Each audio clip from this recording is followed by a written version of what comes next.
네, 오늘 하나님 주신 말씀 함께 나누겠습니다. 사무엘상 17장 1절부터 40절까지 말씀입니다. 자, 우리 그 말씀 중에 핵심 구절만 우리 한 절 먼저 읽고 말씀을 시작하도록 하겠습니다. 26절 우리 같이 읽겠습니다. 다윗이 곁에 서 있는 사람들에게 말하여 이르되 이 블레셋 사람을 죽여 이스라엘의 지옥을 제거하는 사람에게는 어떠한 대우를 하겠느냐? 이 할례 받지 않은 블레셋 사람이 누구이기에 살아계시는 하나님의 군대를 모욕하겠느냐? 아멘. 자, 오늘 말씀은 우리가 잘 알고 있는 다윗과 골리앗의 말씀입니다. 이 말씀을 보면서 저는 문득 이런 생각이 들었어요. 세계적인 빅매치가 있죠. 보통 명절 때나 어떤 특별한 날에 보면 케이블 TV로 가면 수십 년 전에 있었던 세계적인 빅매치들을 다시 녹화해서 보여주는 장면이 있습니다. 지금도 2002년 월드컵 4강 경기도 지금도 계속 틀어주고 있죠. 그만큼 우리 국민들을 흥분하게 했고 우리 모든 팬들을 좋아했던 그런 장면들이죠. 세계적인 빅매치가 어떤 것이 있을까 보면 뭐 축구 좋아하시는 분들도 아시겠지만 FC 바르셀로나와 레알 마드리드의 이 경기는 정말 뭐 밤을 새고도 보는 그런 팬들이 많고 뭐 프리미어 리그에서는 리버풀과 아스날과의 경기, 이것도 아주 많은 팬들을 가지고 있는 그런 빅매치들이죠. 근데요, 저는 옛날 사람인 것 같아요. 뭐가 생각났냐면 빅매치 하면 기밀과 안토니오 이노키가 생각납니다.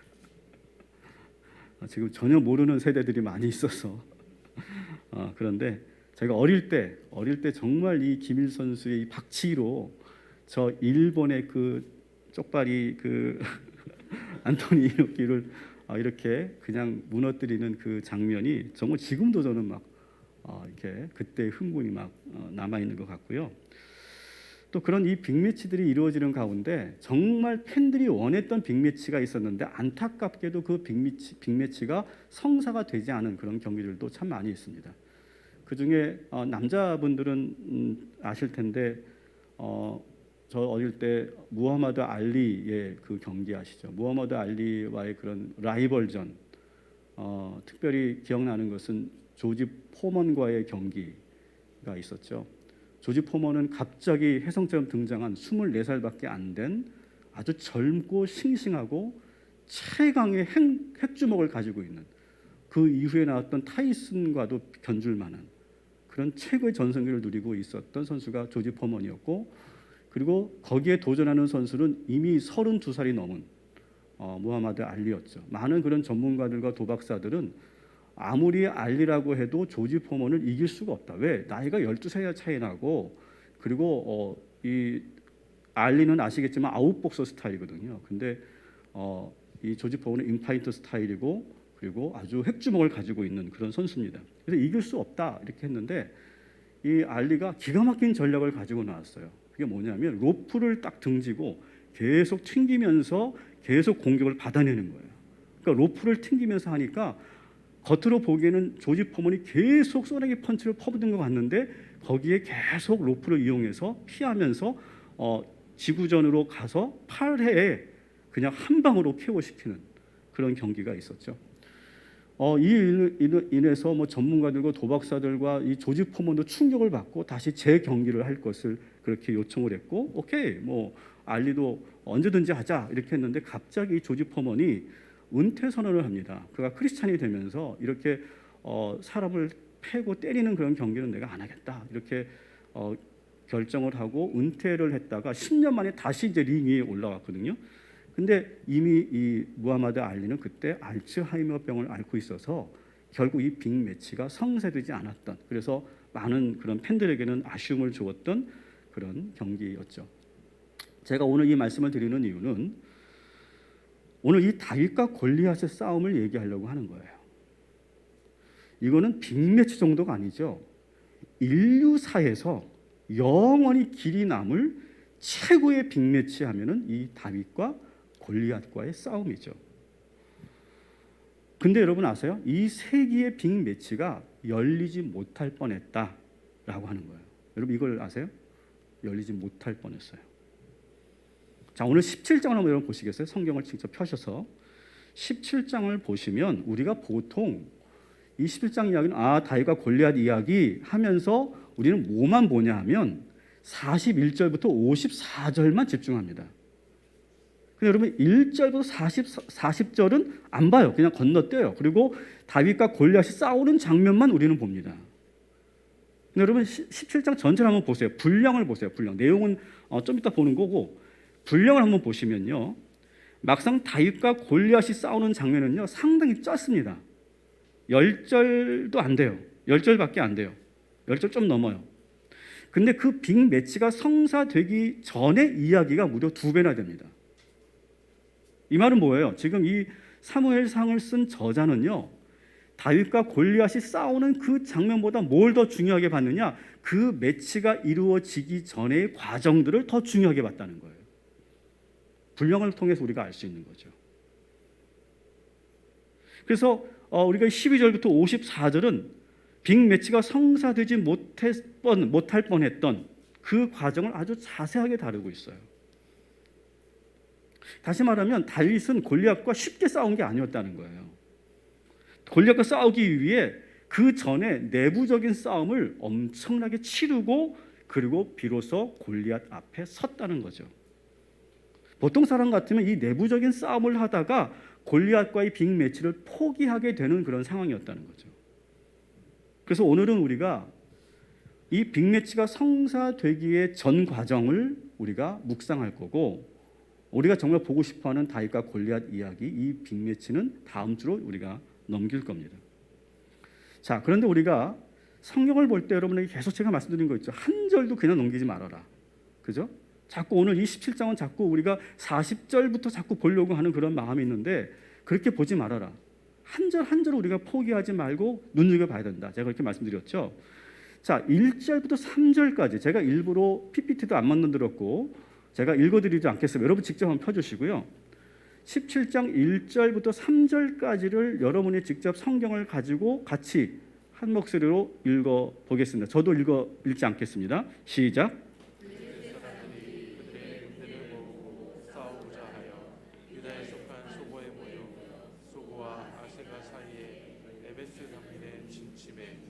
사울과 이스라엘 사람들이 모여서 엘라 골짜기에 진치고 블레셋 사람들을 대하여 전열을 벌였으니 블레셋 사람들은 이쪽 산에 섰고 이스라엘 사람들은 저쪽 산에 섰고 그 사이에는 골짜기가 있었더라. 아멘. 자, 우리가 이 구절은 여러분 아마 처음 봤을 거예요. 이런 구절이 있었어. 골리앗 다윗 싸움에서. 우리 잘 안 봅니다. 이런 구절들은. 근데 이 구절이 생각보다 상당히 중요한 단서를 이야기해요. 자, 이 말씀을 제가 그림으로 한번 보여드릴게요. 그림으로 보여드리면 지금 여러분 이스라엘이라고 하는 영토는요 거의 대부분 산악 지역입니다. 지도를 보시면 아시죠? 대부분 산악 지역이에요. 그리고 블레셋이 있던 지역은 지중해를 끼고 있는 평야 지역입니다. 아주 비옥한 땅이에요. 근데 그 사이에 뭐가 있느냐 따라합시다. 셰펠라. 이 셰펠라라고 하는 지역이 있어요. 근데 셰펠라는 히브리어로는 평지, 낮은 곳 이렇게 되어 있는데 사실은 지금 이 셰펠라는 그 밑에 보면 단면도를 제가 보여드렸죠. 단면도를 여러분 보시면 사실은 평지보단 높고 산지보단 조금 낮은 구릉지대와 같은 곳이에요. 구릉지대. 근데 이 셰펠라는 이 밑에 낮은 지역에 있는 그 평지만큼이나 아주 비옥한 땅입니다. 여러분이 나중에 한번 인터넷에 들어가서 셰펠라 지역을 보면 아주 푸르릅니다. 거기에 농사도 아주 잘 지금도 짓고 있고요. 그래서 왜 이렇게 블레셋과 이스라엘이 계속 여기서 싸웠느냐 하면 이 땅을 차지하려고 이 비옥한 땅을 차지하려고 계속해서 싸웠던 것이죠. 아주 비옥했던 땅이기 때문에 포기할 수 없었던 거죠. 그래서 줄기차게 싸웠던 거예요. 근데 그 다음 장을 넘기시면 이 셰펠라 지역은 크게 5개의 골짜기로 되어 있어요. 그 중에 하나가 오늘 본문에 나오는 엘라 골짜기인 거예요. 엘라 골짜기. 근데 이 엘라 골짜기가 얼마나 중요한 그런 요충지냐 하면 여기를 점령하고 나면 여기를 타고 들어가서 베들레헴으로 들어갈 수도 있고 헤브론으로 들어갈 수 있는 지역이에요. 다시 말하면 지금 이 엘라 골짜기에서의 이 전투는요. 이스라엘의 심장부를 내줄 수도 있는 너무너무 중요한 전투였다는 거예요. 너무너무 중요한, 절대로 물러설 수 없는 마지막 최후의 마지노선과 같은 그러한 전투였다는 거죠. 이때 블레셋은 승부수를 띄우죠. 그래서 자기 나라의 최고의 용사 골리앗을 내세웁니다. 그리고 1대1 전투를 제안합니다. 그 당시 고대 전투에서는 이 1대1 전투가 상당히 중요한 그런 전투 중에 전략 중에 하나였죠. 그래서 1대1로 싸워서 이기면 그 전쟁이 그냥 지고 이기고가 판정이 되는. 그래서 불필요한 그런 그 희생을 하지 않고도 그 전쟁을 종료하는 그런 전쟁이 바로 이 1대1 전투인데, 이때 블레셋은 누구를 앞세웠느냐? 골리앗을 앞세웠어요. 근데 그 골리앗에 대한 그런 외형을 소개하고 있는데, 그의 키가 어떻게 된다고 합니까? 키가 본문에 보니까 6규빗 반 이렇게 되어 있어요. 6규빗 반을 우리가 센티로 환산을 하면 여러분이 놀래 주셔야 제가 안 놀랍니다. 센티로 환산하니까 293m. 그러니까 저하고 서 있는다면 어떻게 되는 거죠? 저하고 서 있는다면 뭐 한 2배 가까이 될 것 같아요. 293m. 그리고 그가 갖고 있는 창만 해도 2m. 그리고 그 당대 최고의 그런 최첨단 그 갑옷을 입고 딱 서 있는 거죠. 그러니까 그렇게 서 있는 것만으로도 사실은 이스라엘 군사들은 완전히 막 부들부들 떠는 그런 상황인 거죠. 무시무시한 상황입니다. 그리고 그렇게 덩치가 크니까 목소리도 얼마나 컸겠어요. 그 엘라 평지에서 막 소리를 지르면 쩌렁쩌렁 울리는 거죠. 마이크도 되지 않았는데 막 쩌렁쩌렁 울리는 겁니다. 그 골리앗을 보고 들으면서 완전히 이 겁에 질립니다. 이스라엘 군사들은요. 나를 대적할 자 앞으로 나와라 이렇게 소리 지르는 거죠. 그때 이 군사들이 어떻게 됐을까요? 11절 봅시다. 사울과 온 이스라엘이 블레셋 사람의 이 말을 듣고 놀라 크게 두려워하니라. 아멘. 자, 골리앗을 보고 어떻게 해요? 듣고 놀라서 어떻게 해요? 크게 두려워했다. 이렇게 되어 있어요. 이스라엘 군사들은요, 눈에 보이는 그 골리앗을 보고 완전히 공포에 먹힙니다. 공포에 빠져듭니다. 완전히 그래서 사기가 떨어지죠. 더 심각한 게 뭔지 아세요? 16절을 한번 봅시다. 같이 읽습니다. 그 블레셋 사람은 아침 저녁으로 가까이 나와서 계속 싸움을 걸어왔고 그런 지가 벌써 40일이나 되었다. 자, 보세요. 며칠이 있었다고요? 40일이나 아침 저녁 골리앗이 나와서 야, 나오라고 싸우자고 너희들 뭐 하는 거야? 이걸 아침 저녁으로 며칠? 40일을 했다는 거예요, 여러분. 이게 하루 이틀이 아니라 40일을 이루고 있는 거예요. 근데 여러분 생각해 보세요. 40일 동안 골리앗이 그렇게 싸움을 도모하는데도 나오는 사람이 하나도 없었다는 것은 뭐예요? 이미 전의를 완전히 상실했다는 거죠. 이 전쟁을 거의 포기했다라고 해도 과언이 아니에요. 여러분 제가 말씀드렸죠. 이 엘라 전투는요, 이스라엘에게 절대로 물러설 수 없는, 절대로 포기할 수 없는 그런 최후의 전투예요. 근데 이 싸움에서 아무도 나서려고 하는 사람이 없었다는 거예요. 이스라엘은 이미 심리적으로 이 싸움에서 진 거죠. 따라합시다. 골리앗보다 더 무서운 적은 우리의 마음입니다. 여러분 오늘 설교 제목이 뭡니까? 골리앗보다 더 무서운 적들, 그 첫 번째가 뭡니까? 우리의 마음이라는 거죠. 여러분도 아마 그런 경험 해보셨을 거예요. 마음으로 생각으로 내가 지면요, 그때는 몸이 안 움직입니다. 제가 처음에 축구 얘기할 때 제가 축구 얘기를 했는데 우리나라 선수들이 한동안 유럽 선수들에 대한 공포증이 있었죠. 그래서 그렇게 날고 뛰는 그런 선수들인데 192m가 되는 이 유럽 선수들만 만나면 완전 굳었었어요, 옛날에는요. 그래서 꼼짝 못해가지고 3대 빵, 5대 빵으로 졌었어요. 지금 완전히 달라졌지만. 그렇게 되는 거예요. 마음으로 지면요, 몸과 마음이 안 움직입니다. 꼼짝 못하는 거죠. 이렇게 무기력 바이러스에 걸린 거죠. 사울왕을 포함해서 이 이스라엘 군사들이 순식간에 이 무기력 바이러스에 완전히 지금 전염된 거예요. 여러분 우리 가정도 마찬가지예요. 여러분의 회사도 마찬가지고 여러분의 일터도 마찬가지입니다. 한 사람이 안 된다, 안 돼, 우리는 안 돼, 우리는 안 돼, 우리는 안 돼 이렇게 얘기하잖아요. 그러면 그 말을 듣고 있는 옆에 사람, 옆에 사람, 옆에 사람이 다 거기에 어떻게 돼요? 전염돼요. 그러면서 그 생각이 이스라엘 공동체에 완전히 퍼져버리죠. 이걸 뭐라고 그래요? 바이러스가 완전히 퍼지는 것을 팬데믹이라고 하죠. 팬데믹. 이 팬데믹 상태가 되면 시간이 아무리 지나도 40일이 지나든 100일이 지나든 1년이 지나든 돌파구를 찾지 못하게 되면 그러면 그 상태에서 그 배는 침몰하고 마는 거예요. 그냥. 그 공동체는 그냥 끝나는 거예요. 근데 이때 누가 등장합니까? 다윗이 등장해요. 이 다윗은요 뒤늦게 이 진영으로 왔어요. 뒤늦게. 그렇기 때문에 이 다윗은 골리앗 바이러스에 노출되지 않은 아주 신선한 사람이에요. 뒤늦게 들어와서 보니까 다윗이 보기에 너무 이해가 안 되는 거예요. 두 가지가. 아니 왜 저렇게 골리앗이 저렇게 싸움을 도모하면서 그렇게 치욕적인 말을 하는데 왜 아무도 화를 내지 않지? 아니 누가 하나 왜 싸우겠다고 말하는 사람이 그렇게 하나도 없지? 이 많은 군사들 중에. 여러분 사무엘상 14장을 이제 금요 심야 때 제가 다루게 되는데 사무엘상 14장을 보면 누가 나옵니까? 당대의 최고의 용사 한 명이 나와요. 그게 누굽니까? 요나단이에요. 요나단. 사울 왕의 아들이기도 하고 이 요나단이야말로 아주 용맹한 그런 장수였거든요. 왕의 아들이면서도.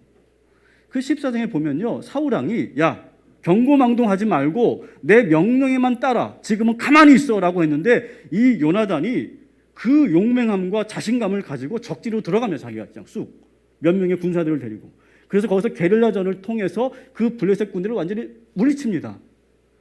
그렇게 용맹했던 요나단이 지금 여기에서는 보이지 않아요. 분명히 거기는 싸울 만한 그런 용맹한 장수들과 무예가 깊은 그런 장수들이 많이 있었음에도 불구하고 왜 안 나오냐고요. 왜 요나단은 뭐 하고 있냐고 지금 이 상황에서.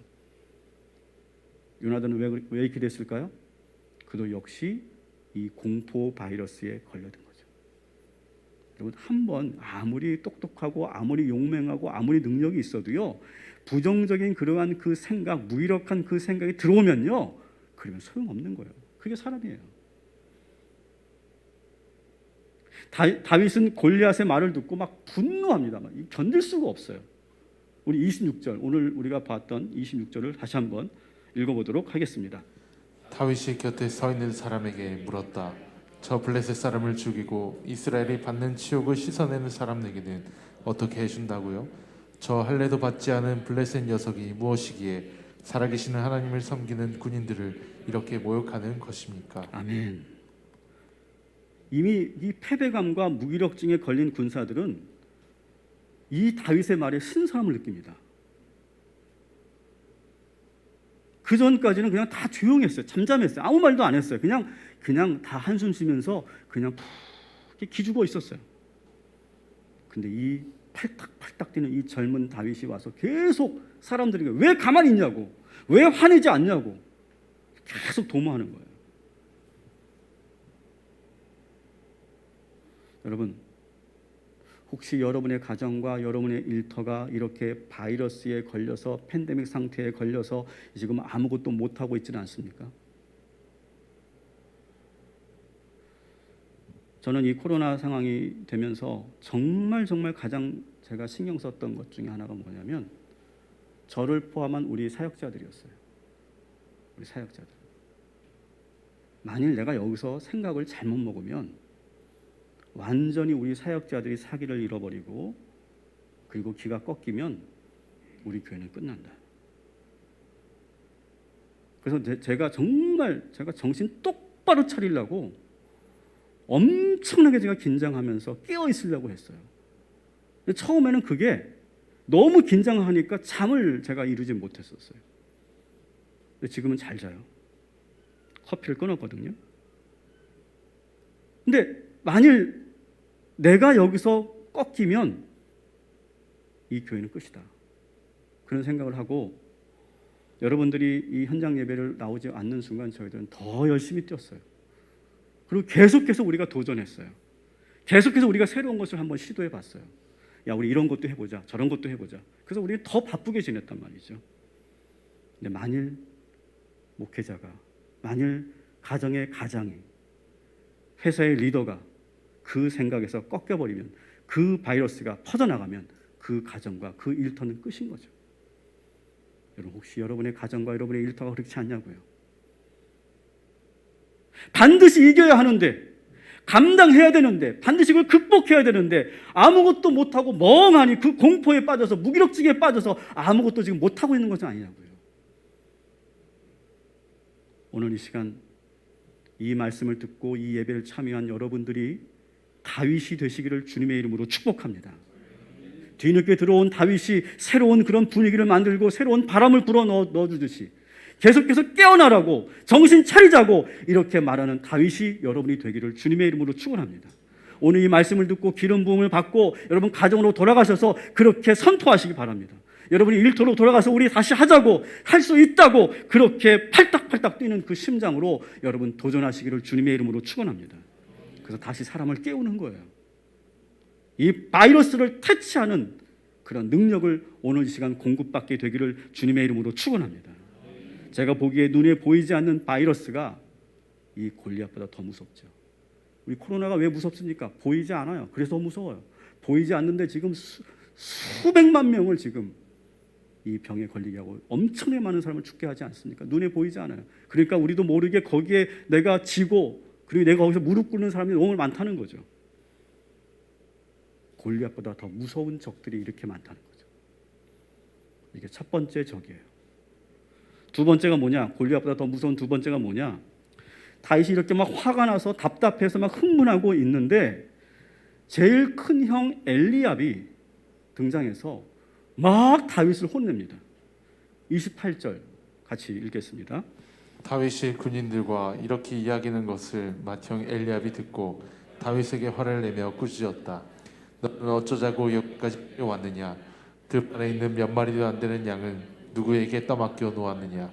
이 건방지고 고집센 녀석, 내가 전쟁 구경을 하려고 내려온 것을 누가 모를 줄 아느냐? 아멘. 여러분 보세요. 상당히 엘리압이 너무 짜증 섞인 그런 말을 하죠. 왠지 감정이 느껴져요. 그죠? 뭐가 이렇게 화가 나는지 모르겠어요. 그러니까 이 말을 들은 다윗이 실제로 29절에 보면, 아니 내가 뭘 잘못했습니까 그렇게 형? 아니 내가 물어보지도 못합니까? 이렇게 반문을 할 정도로 막 지금 엘리압이 좀 과도하게 반응을 하고 있어요. 왜 그랬을까? 이건 우리가 추측하는 건데요. 엘리압은 지난날 사무엘이 자기에게 기름을 부어줄 거라고 생각했어요. 기대했었겠죠. 근데 엉뚱하게 막내 8번째 동생에게 기름을 부어주는 거예요. 아마 그것이 상당히 몹시 자존심도 상하고 기분이 상했을 것 같아요. 그날 이후로 이 막내가 하는 모든 행동이 오늘 말씀인 것처럼 건방져 보이고 고집세 보이고 잘난 척하는 것처럼 보이는 거예요. 실제로 여러분 나중에 우리가 보겠지만 다윗이 사울 왕을 피해서 도망 다닐 때 그 형들은 아무것도 도와주지 않아요. 아마 그런 그 마음 속에 깊은 곳에 그 시기하는 마음, 질투하는 마음이 있었기 때문에 아마 그런 행동을 보이지 않았을까 생각이 듭니다. 이 형들은요, 다윗이 골리앗과 싸우는 거 정말 싫었어요. 만일 여기서 정말 골리앗을 다윗이 이기기라도 한다면 완전히 이 막내 동생이 완전 뜨는 거 아니에요. 그럼 기분이 상하죠. 여러분, 우리가 무언가를 추진하려고 할 때 이럴 때가 있어요. 가장 가까운 가족이 우리의 걸림돌이 될 때가 있더라고요. 가족이.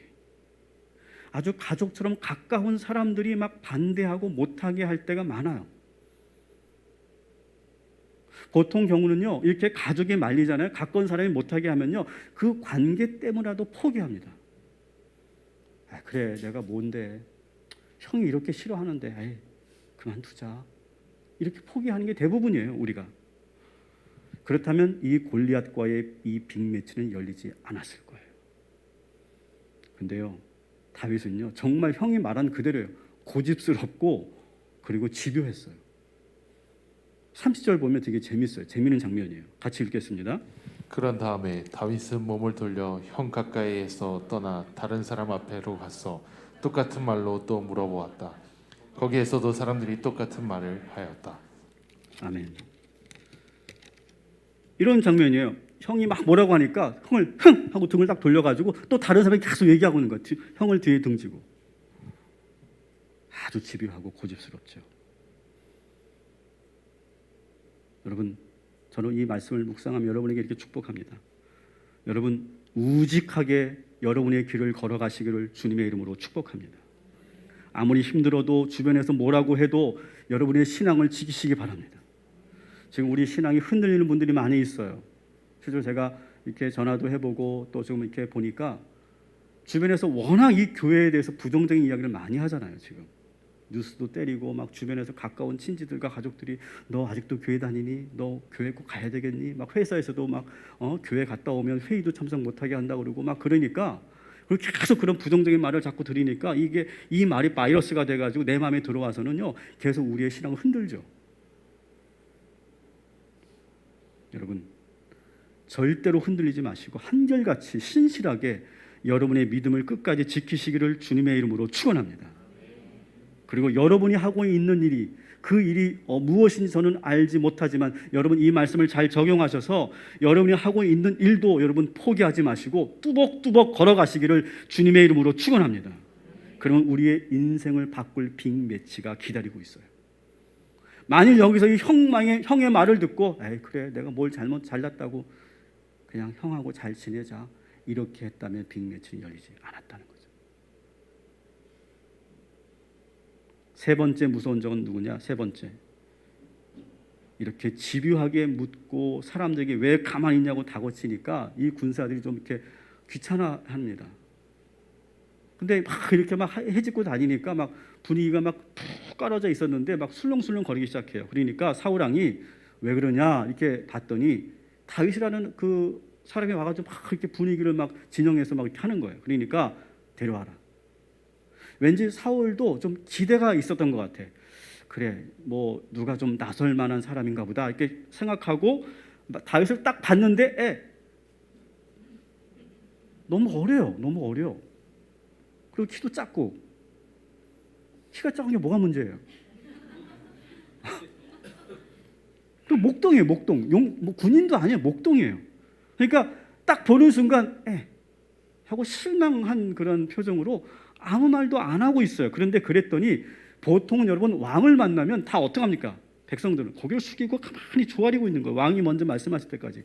그런데 왕이 말을 꺼내기도 전에 성급한 이 다윗이 먼저 말을 시작합니다. 이건 상당히 결례예요. 왕 앞에서. 이거 잘못하면 크게 당할 수도 있는 그런 상황인데 그런 거 신경 안 씁니다. 그래서 32절에 이렇게 말합니다. 누구든지 저자 때문에 사기를 잃어서는 안 됩니다. 왕이시여. 제가 가서 저 블레셋 놈을 제가 처단하겠습니다. 이렇게 왕에게 먼저 제안을 합니다. 그랬더니 사울왕은 약간 비웃는 듯이 이렇게 말해요. 33절에 야 그만둬라. 네가 어떻게 하냐. 저자는 평생 군에 있었던 그런 용사야. 잔뼈가 굵은 군인이라고. 너는 어린 소년이고 넌 목동이 뭘 한다는 거냐. 그만둬라. 이렇게 말합니다. 근데 여기에 다윗이 굽히지를 않아요. 우리 좀 길지만 34절부터 36절 우리 다윗의 말을 한번 들어봅시다. 그러면서 여러분 이 다윗의 이 자신감과 이 열정을 여러분 것으로 만드셔야 돼요. 같이 한번 읽겠습니다. 임금님의 종인 저는 아버지의 양떼를 지켜왔습니다. 사자나 곰이 양떼에 달려들어 한 마리라도 물어가면 저는 곧바로 뒤쫓아가서 그놈을 쳐 죽이고 그 입에서 양을 꺼내어 살려내곤 하였습니다. 그 짐승이 저에게 덤벼들면 그 턱수염을 붙잡고 때려 죽였습니다. 제가 이렇게 사자도 죽이고 곰도 죽였으니 저 할례받지 않은 블레셋 사람도 그 꼴로 만들어 놓겠습니다. 살아계시는 하나님의 군대를 모욕한 자를 어찌 그대로 두겠습니까? 아멘. 이렇게 당당하게 말하니까요.